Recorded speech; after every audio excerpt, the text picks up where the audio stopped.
っていう時代かなっていう。ちょっと言いづらいなここでもリアルな現代の聖なるものって多分そこら辺なんだよな今。では今回ね、小本、本当にここの部分をね読むときに大事なことはですね、やっぱりふわっと読むとね、やっぱナルチシズムは悪みたいな感じになるというか、なんつうの、ナルチシズムの捉え方みたいなね、自信を持ちすぎちゃいかんみたいな感じに思っちゃう人もいるし、なんか、そこをはっきり明確にさせていくことが大事だし、お金の話とかもそうですよね。お金がないと交付できないっていうので、お金自体を悪って捉えるのはやっぱ違う。お金は公選ルーフの味方なので、お金を稼ぐことが悪みたいな感じになって捉えちゃうのも違うんで、この章のところでちょっと極端だよね、それはね。ちょっとそういう感じで理解して終わっちゃってるような人が結構多いような気がするんで、ごっちゃにしないで、しっかり明確にしていく作業をゆっくりしていきながら読んでいくっていうのが大事でしょうね、ここは。大人の大切な振る舞いですよね。はい。現実と感情を分けて物事を整理しようっていうやつね。まさにその話があると思います。はい。偽善の陰で私腹を肥やす良寛。須田大商人御在世当時で言えば、極楽寺良寛こそ戦勝の典型です。橋の建設などの社会事業やハンセン病患者の救済などの慈善事業を行い、生き仏菩薩のように崇められていたようです。斉藤。しかし大商人はその仮面の裏に隠された本質を鋭く見抜かれていた。今の立相の振る舞いを見るに、不賢財宝を蓄え、利戦借将をなりわいとす。次に道を作り、橋を渡すことをかえって人の嘆きなり。飯島の津にて陸奥の石米を取る庶人の嘆き、これ多し。諸国七道の木戸、これも旅人の煩い。ただこのことにあり、眼前のことなり、汝見ざるや否やと。資料によると、良寛が諸国で架けた橋は189箇所、敷設修復した道路は71箇所、掘った井戸は33箇所に及んだと伝えられています。また極楽寺は東海道から鎌倉に入る要衝にありました。良寛は鎌倉に入る主要な街道の関所で通行税を人々に徴収していた。これが人別の銭です。遠藤、それだけではなく、海路の要所であった飯島や陸奥の港でも石米を取り立てていた。おそらく莫大な利権だったと思われます。斉藤大商人のご指摘を裏付ける話ですね。良寛らは慈善事業の一方で高価な品々を買い求めたり、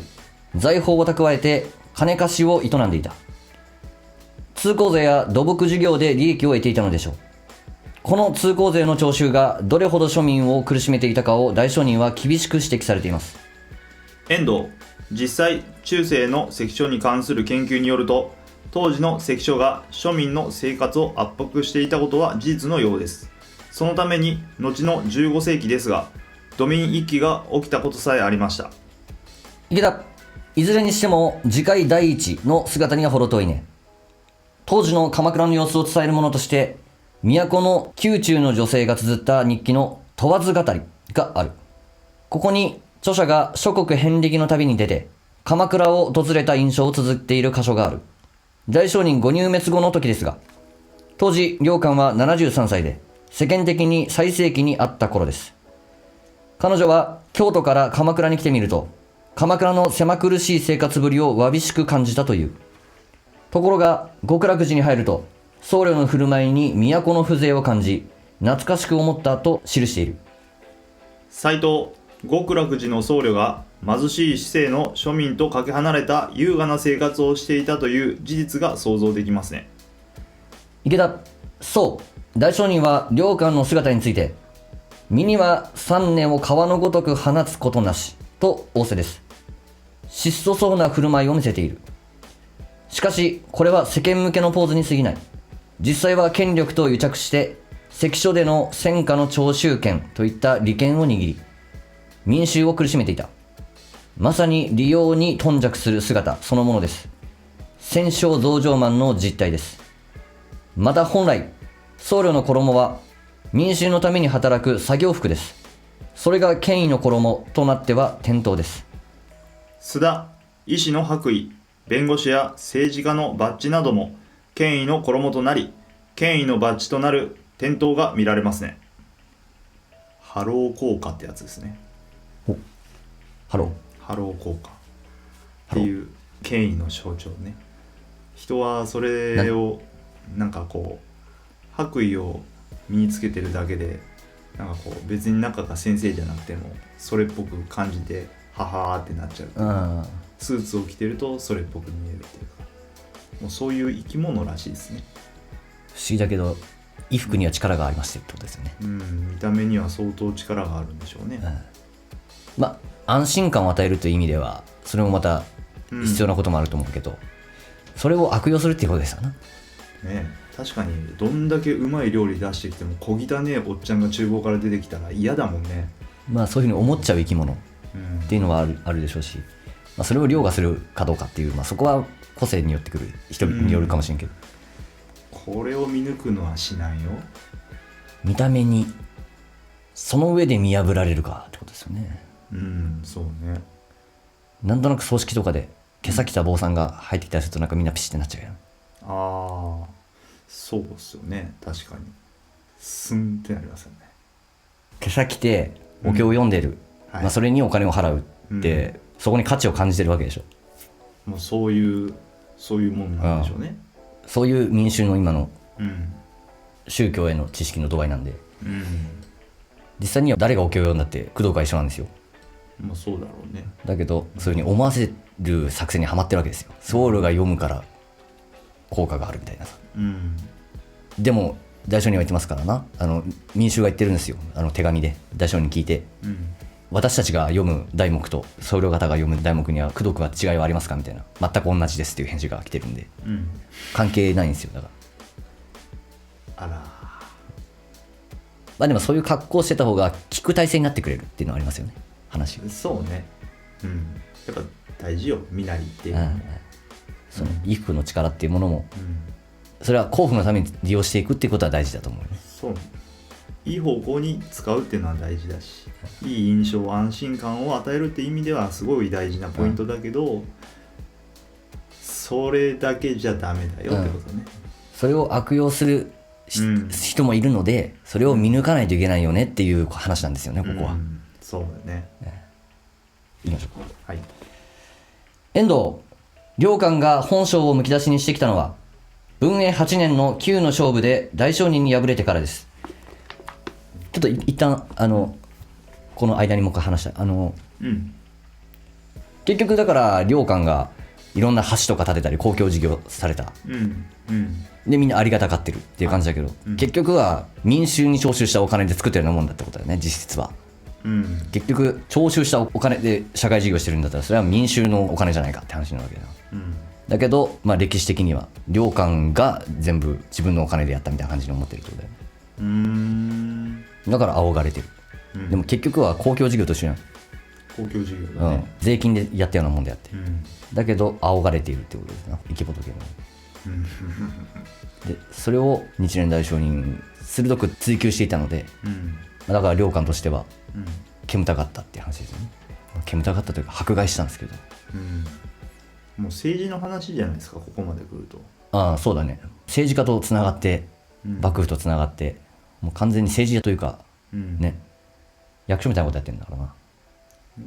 別にその公共事業をやったこと自体はすごいありがたいことだと思いますけど、税金の取り方がエグかったんだろうね。まあバランスというか一気が起きてるぐらいなんで、それはちょっとやりすぎだろうっていう。ただそれをやるのはバクちゃうんかっていうふうに思うんだけども、いやそうよね。まあ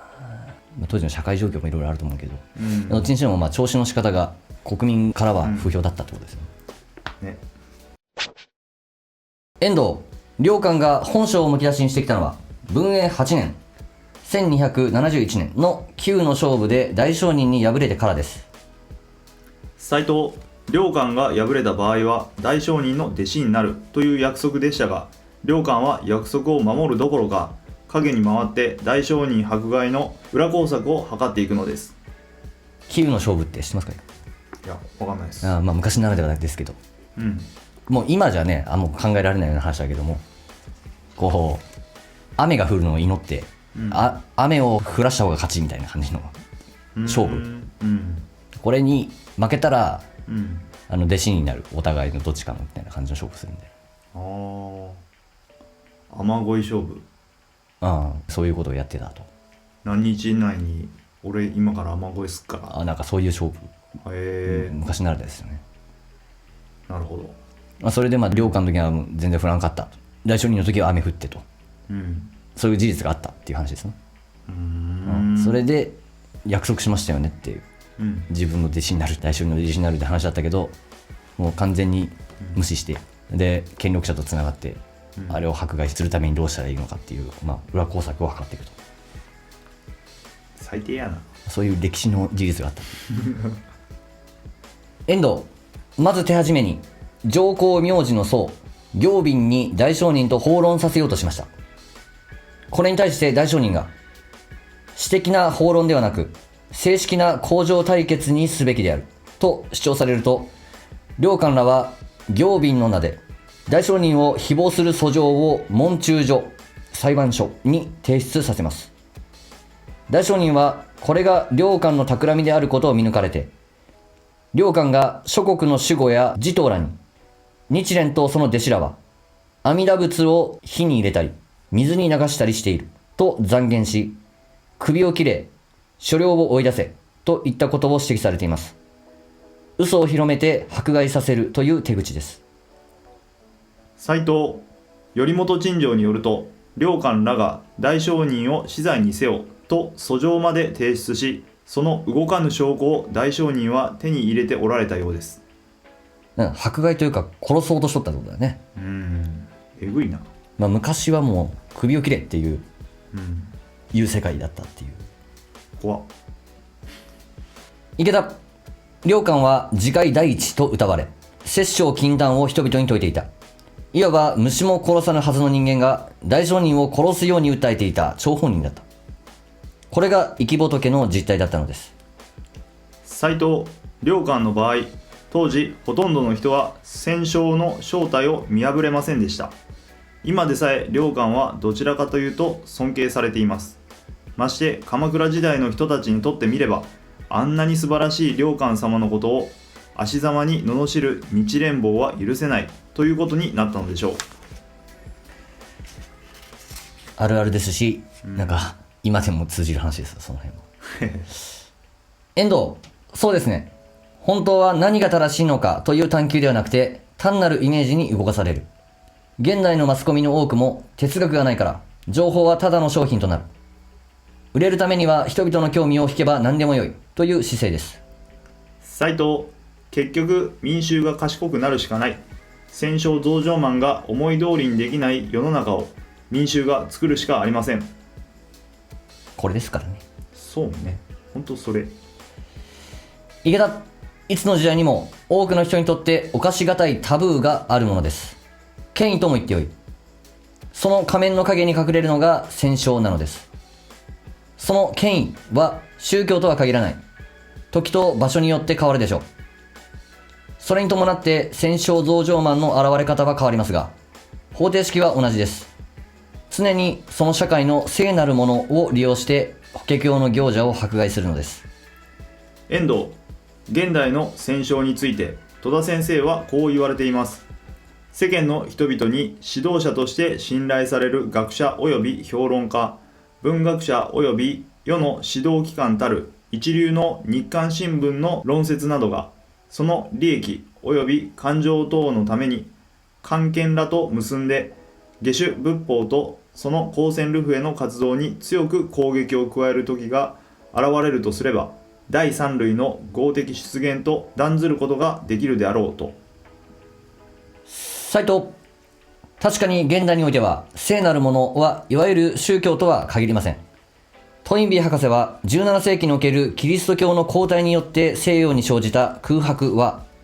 3つの別の信仰の台頭によって埋められたと先生との対談で語っています。第1は技術・科学面における進歩の必然性への信仰。第2はナショナリズム、国家主義。第3は共産主義であると。池田、そう、トインビー博士はその3つとも行き詰まりを見せていると言われていた。そしてだからこそ人類の未来の宗教、つまり新しい宗教が必要だというのが2人の結論でした。遠藤、この座談会の冒頭を思い出します。哲学の空白時代だからこそ人々は真空に耐えられず新たな結合の原理を求める。そこで民族主義やさまざまな宗教が広がっていると。須田、聖なるものは社会の結び目なんですね。それなくしては社会が成り立たない。池田、トインビー博士の話を要約すれば、近代西洋は宗教を持つことをやめたのではなく、持つところの宗教を変えたのだということになる。いつの時代でも聖なるものがなくなることはありません。形を変えるだけなのです。須田、フランスの社会心理学者は語っています。どの社会もその社会にとってかくべからざる神々をそれぞれの時代に自らの手に入れるために必要な一切のものを持っている。そして科学が社会から神々を免除し、宗教に代わる何らかの代替物を作り出すことのできる時代が来ることは決してあるはずがないように思われる。ややこしい言い方です斉藤、日本では戦前は一種の宗教国家でした。戦後にあっては経済が聖なるものだったかもしれません。池田、しかし人々を幸福にするための経済がいつしか経済発展そのものが目的となってしまった。人間のための経済ではなく経済のための人間になってしまった。こうした転倒は医療、学問、政治、科学、教育、その他あらゆる場合に起こりうる。事実起こっている。この転倒をすべて人間のために引き戻す原点が法華経なのです。遠藤、本当の人間のため、人間の尊厳が確立していないと、その時代の聖なるものを信じているうちに、いつしか聖なる仮面をかぶった戦勝に支配されてしまいます。その端的な例がファシズムです。気がついた時には手遅れです。須田、ある日本の哲学者が言っていましたが、軍国主義の一番最後に来たものが一番最初に来ておればかなり多くの人が抵抗しただろう。気がついた時には遅かったと。池田、戦勝の正体を民衆に暴くことが大事なのです。一部の人が目覚めただけでは社会は変わりません。だから行動を起こして戦勝増上慢をあぶり出すしかないのです。先日詰めれば、その社会の人々が法華経の行者を捨てるか、戦勝増上慢を捨てるかです。法華経の行者を捨てた社会は戦勝増上慢に操られたまま、結局は亡国の道をたどっていかざるを得ない。そうならないために戦うのです。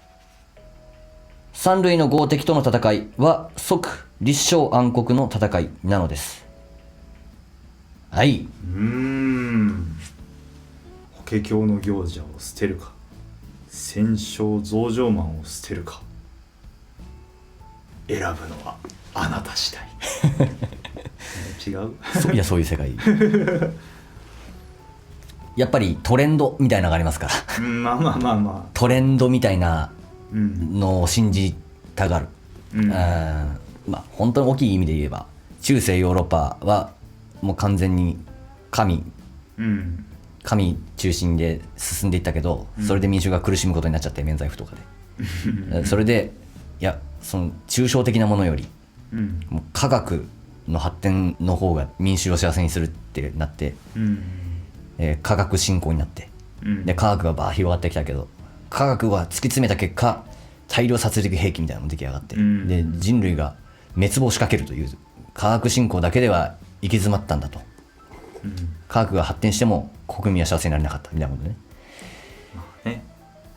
ね、じゃあ他は何なのかっていうところでいろいろ模索とかしていって、まあ経済じゃないかっていうところで経済に行ったりとかして、まあ、人権に行ったり、まあ、今で言うんであればですよ、この聖なるものってなんだろうなって考えた時に、僕はまあ発展とも思いますけど、ちょっとトレンドみたいにもなってないかなっていうふうに思ってるのが、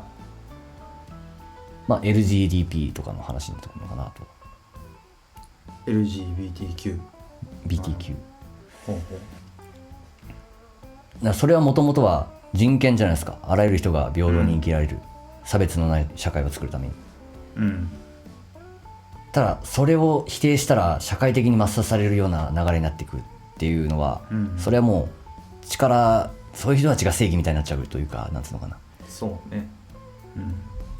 逆に人権、その支持できてない人の人権がなくなってくるというかね、